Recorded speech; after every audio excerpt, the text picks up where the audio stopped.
పద కొట్టుదని దాన్ని ఏంటి పెళ్ళైనోడు దొరికాడు ఏమి ఇడు కనిపించలా ఏమి ఇడు కనిపించలా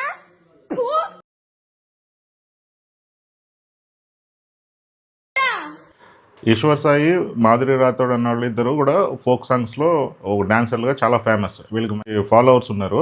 అయితే మొన్న వాళ్ళ వైఫ్ వీళ్ళిద్దరిని ఒక రూమ్లో పట్టుకొని వాళ్ళ ఆయన్ని మాట్లాడతా ఈ అమ్మాయిని మాధురి రాథోడ్ని అయితే చాలా అమానవీయంగా కొట్టి మొహం మీద ఉమ్మూసి బూతులు మాట్లాడి ఒక రాక్షస వాతావరణం అయితే సృష్టించారు. ఫస్ట్ వాళ్ళు చేసింది తప్ప అనేది ఇంత మటుకి ఏమి తెలియదు. వాళ్ళు ఏంటంటే ఒక రూమ్లో ఉన్నారు. మరి అది వీళ్ళు ఏంటంటే అంతకుముందు ప్లాన్ చేసిరా లేకపోతే ఏంటంటే వీళ్ళు డైరెక్ట్గా వెళ్ళి రెడ్ హ్యాండెడ్గా పట్టుకోవాలన్నా మరి ఈ మధ్యకాలంలో ఈ రకమైనటువంటి ఎక్కువ వీడియోలు వస్తున్నాయి అన్నమాట. మళ్ళీ అవి తీయటం డైరెక్ట్గా సోషల్ మీడియాలో పెట్టడం.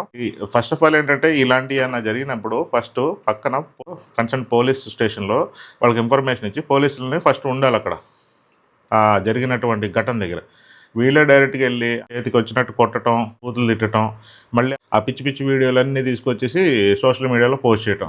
ఇప్పుడు ఇక్కడ ఇద్దరు కూడా ఏంటంటే సెలబ్రిటీలు అన్నప్పుడు వాళ్ళకో ఫ్యాన్ బేస్ ఉంటుంది, వీళ్ళకో ఫ్యాన్ బేస్. వీళ్ళు ఫస్ట్ ఆఫ్ ఆల్ ఏంటంటే ఆ విషయం రైటో కాదో పక్కన ఎవరికి తెలియదు. అది ఆ విషయం రైట్ అనేది వాళ్ళిద్దరు కరెక్ట్గా ఇది అనేది ఎవరికి తెలియదు. కాకపోతే ఏంటంటే వీళ్ళు వన్ సైడెడ్గా డిసైడ్ చేసేసి ఇష్యూని అమ్మాయి ఏమో కూర్చొని షాక్లో ఉంటే అమ్మాయి మీద మొహం మీద ఉమ్మూసి కొట్టి అంటే ఏంటంటే ఇది ఎట్లా ఉందంటే ఊర్లో తక్కువ క్యాస్ట్ ఉన్నోళ్ళు ఏదన్నా నేరం చేస్తే చెట్టు కట్టేసి వివస్త్రం చేసి రాళ్లతో కొట్టి చంపిన ఈ దురాఘాతాలన్నీ కూడా గుర్తుకొస్తున్నాయి. ఆ అమ్మాయి తప్పు చేసి ఉంటే అమ్మాయి మీద కన్సర్న్ రీతిలో పోలీస్ స్టేషన్లో కోర్టులో అమ్మాయి మీద కేసులు పెట్టచ్చు, లేకపోతే ఇంకోటి ఉంటే అది చేయొచ్చు. కానీ ఈ సోషల్ జస్టిస్ అనేది పట్టుకొనేసి కొట్టి దుర్భాషలాడి వాళ్ళని డిఫేమ్ చేయటం, రేపు ఆ అమ్మాయి ఏమైనా చేసుకుంటే కన్సర్న్ ఆ అమ్మాయి వీళ్ళు చేసిన ఇవన్నీ అమ్మాయి జీవితాంతం మోయాల్సిందే కదా. ఇవి ఆరోపణలు ఒకళ్ళు నిజమైనా అబద్ధమైనా ఒక మనిషిని మనం డిసైడ్ చేసేసి శిక్షించే అధికారాలు మనకు లేవు.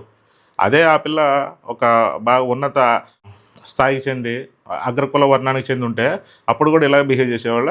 ఏంటంటే ఆ అమ్మాయి ఏంటంటే నిమ్న జాతికి చెంది కింద స్థాయి నుంచి పైకి వచ్చేసరికి అమ్మాయి ఏంటంటే చాలా చీప్గాను చాలా ఇదిగా కనబడినట్టుంది వీళ్ళకి. అమ్మాయి చేసింది రైట్ రాంగుల గురించి నేను చర్చించట్లే ఇక్కడ, కానీ వీళ్ళు చేసింది అయితే రాంగ్.